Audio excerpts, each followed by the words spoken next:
Баршаңызға сәлем, қымбатты достар, менің каналыма қош келдіңіздер.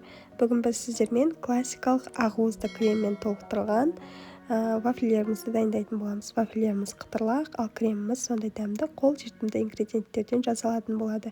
Менімен бірге жасап көріңіздер. Бізге қажетті ингредиенттер олар ұн, қант, шымшым тұз, 2 жұмыртқа және де сармай. Бұл жерде бізде сармай, ұн, қант, 2 жұмыртқаның да барлығының салмағы 100 грамм, яғни есте сақтауға өте оңай. Және сармайымызды осылай микроволновкада ерітіп аламыз.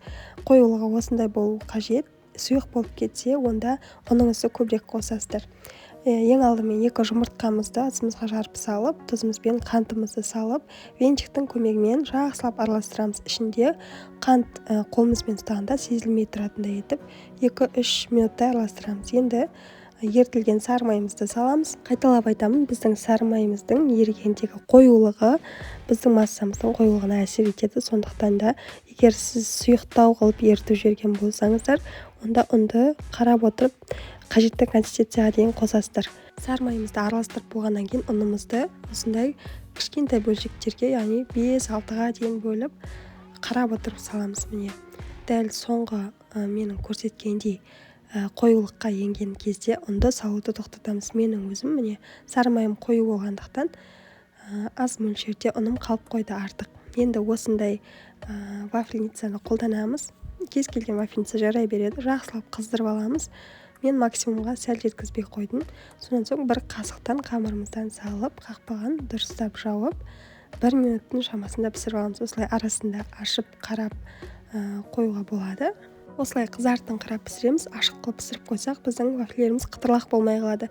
Бірден осылай қолымызды күйдіріп алмай, сопақша пішінде орап аламыз.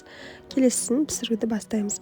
5-10 секундтай біздің формамызда, таяғымызда тұрған вафеліміз өзінің формасын алады. Осылай формамызды босатамыз.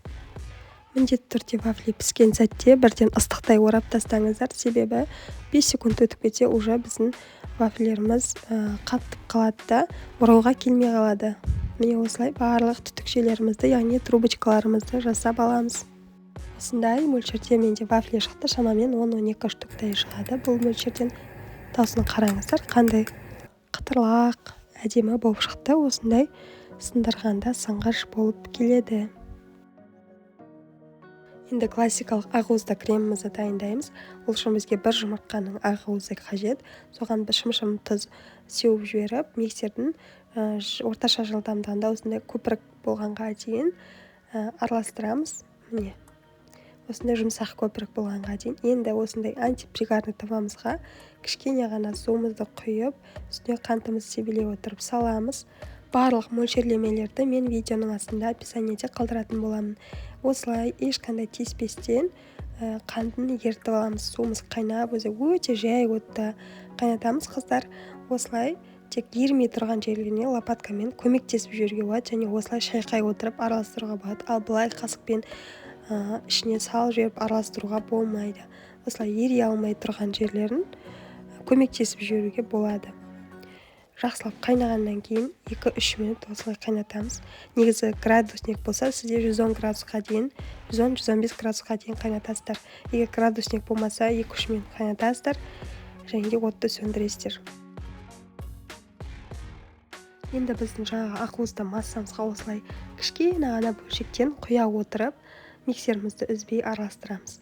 Барлығын құйып болғаннан кейін біздің массамыз суығанға дейін миксердің ең жоғары жылдамдығында араластырамыз. Бізде осындай қоп-қою крем шығады, созылмалы, сағыз сияқты созылғыш, клей сияқты сондай болып шығады. Міне қолымнан құлап кетпей тұр, осындай қою крем дайын. Енді кремімізді целлофанға немесе кондитерлік қапшыққа толықтай салып аламыз. Сонан соң барлық вафельді таяқшаларымызды осылай біртіндеп толтырып шығамыз. Ортасына дейін толтырып, келесі бетіне ауысып толтыруға да болады, немесе бір толтырғаннан соңына дейін толтыруға болады. Өзіңіздің ыңғайыңызға қарай толтырып шығасыздар. Міне осылай барлық іші толады. Біздің белковый, яғни ақуызды креммен толықтырылған вафельдеріміз дайын, дастарханға ұсына беруге болады. Қонақ келгенде қойсаңыздар, өте қолжетімді, заттарына көп ақша кетпейді. осылай дайындасаңыздар болады. Өзіңіздің фантазияңызға қарай әрлесеңіздер болады. Вафлиді үгітіп жіберіп екі шетіне жабыстырсаңыздар болады. Міне сындырғанда іші осындай болады. Ескерте кететін жайт, бұл десертіміз өте тәтті болып шығады, яғни приторно-сладкий, қатты тәтті ұнатпайтындарға ұнамауы мүмкін. Ал видеоны соңына дейін қарағандарыңызға рахмет. Егер рецептім сіздерге ұнаған болса, менің каналыма тіркеліп кетуді ұмытпаңыздар және видеоға лайк қойып достарыңызбен бөлісіп отырыңыздар. Баршаңызға ас болсын.